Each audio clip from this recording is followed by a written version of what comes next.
మా పిల్లలు ప్రైవేటు స్కూల్కి రారు. ప్రభుత్వ పాఠశాలల్లో ఉచితంగా విద్య అందిస్తుంటే ప్రైవేటు పాఠశాలలు వేలల్లో ఫీజులు వసూలు చేస్తూ సామాన్యులను ఇబ్బందికి గురి చేస్తున్నాయంటూ కొందరు తల్లిదండ్రులు ఆందోళనకు దిగారు. స్కూలు బస్సులను అడ్డుకున్న సూర్యాపేట జిల్లా ఏపూరు గ్రామస్తులు తమ ఊళ్ళోకి మళ్లీ రావొద్దని హెచ్చరించి వెనక్కి పంపిన వైనం ప్రభుత్వ పాఠశాలల్లో ఉచితంగా విద్య అందిస్తుంటే ప్రైవేటు పాఠశాలలు వేలల్లో ఫీజులు వసూలు చేస్తూ సామాన్యులను ఇబ్బందికి గురి చేస్తున్నాయంటూ కొందరు తల్లిదండ్రులు ఆందోళనకు దిగారు.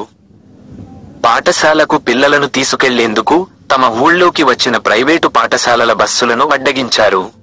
పిల్లలను ప్రైవేటు పాఠశాలలకు పంపమని, గ్రామంలో మళ్లీ కనపడకూడదని హెచ్చరించి మరీ ఆ బస్సులను వెనక్కి పంపారు. ఆపై మా పిల్లలకు మీరే చదువు చెప్పాలంటూ ప్రభుత్వ పాఠశాల ఉపాధ్యాయులను కోరారు. సూర్యాపేట జిల్లా ఆత్మకూరు ఎస్ మండలం ఏపూరులో గురువారం ఉదయం ఈ ఘటన జరిగింది. 500 మంది జనాభా ఉన్న ఏపూరులో ప్రాథమికోన్నత జిల్లా పరిషత్ పాఠశాలలు ఉన్నాయి. ఈ 2 పాఠశాలల్లో 200 మంది దాకా విద్యార్థులు ఉన్నారు. గ్రామానికి చెందిన మరో 200 మంది సూర్యాపేటలోని పలు ప్రైవేటు పాఠశాలల్లో చదువుకుంటున్నారు. వీరిని తీసుకెళ్లేందుకు ఆయా పాఠశాలలకు చెందిన 6 స్కూల్ బస్సులు నిత్యం గ్రామానికి వచ్చి వెళుతుంటాయి. అయితే గురువారం ఉదయం 7:30 గంటలకు వచ్చిన 2 స్కూల్ బస్సులను విద్యార్థుల తల్లిదండ్రులు, గ్రామస్తులు కొందరు అడ్డగించారు.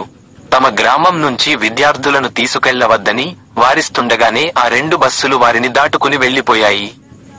కాసేపటికి మరో 4 బస్సులు రాగా గ్రామ ప్రజలు వాటిని అడ్డగించి అక్కడే నిలిపేశారు.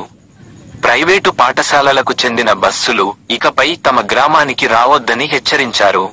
దీంతో బస్సుల్లోని విద్యార్థుల్లో కొందరు ఇంటికి వెళ్లిపోగా మరికొందరు తల్లిదండ్రుల సాయంతో ప్రైవేటు పాఠశాలకు వెళ్లిపోయారు.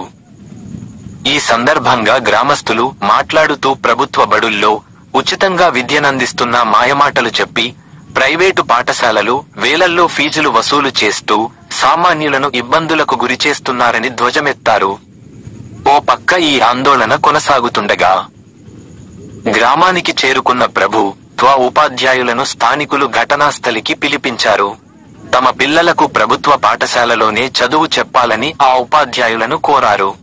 ఈ క్రమంలో ఏపూరు ప్రభుత్వ ఉన్నత పాఠశాల ప్రధానోపాధ్యాయుడు బాసిత్, ఇతర ఉపాధ్యాయులు ప్రైవేటు పాఠశాలల్లో చదువుతున్న విద్యార్థుల ఇళ్లకు స్వయంగా వెళ్లారు.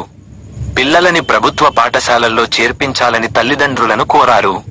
ఇటీవల 10వ తరగతి ఫలితాల్లో తమ పాఠశాల 100% ఉత్తీర్ణత సాధించిందని, విద్యార్థులకు నాణ్యమైన విద్య అందిస్తామని చెప్పారు. ఆయా విద్యార్థుల్లో ఎంతమంది ప్రైవేటును మాని ప్రభుత్వ బడి బాట పడతారో చూడాల్సి ఉంది.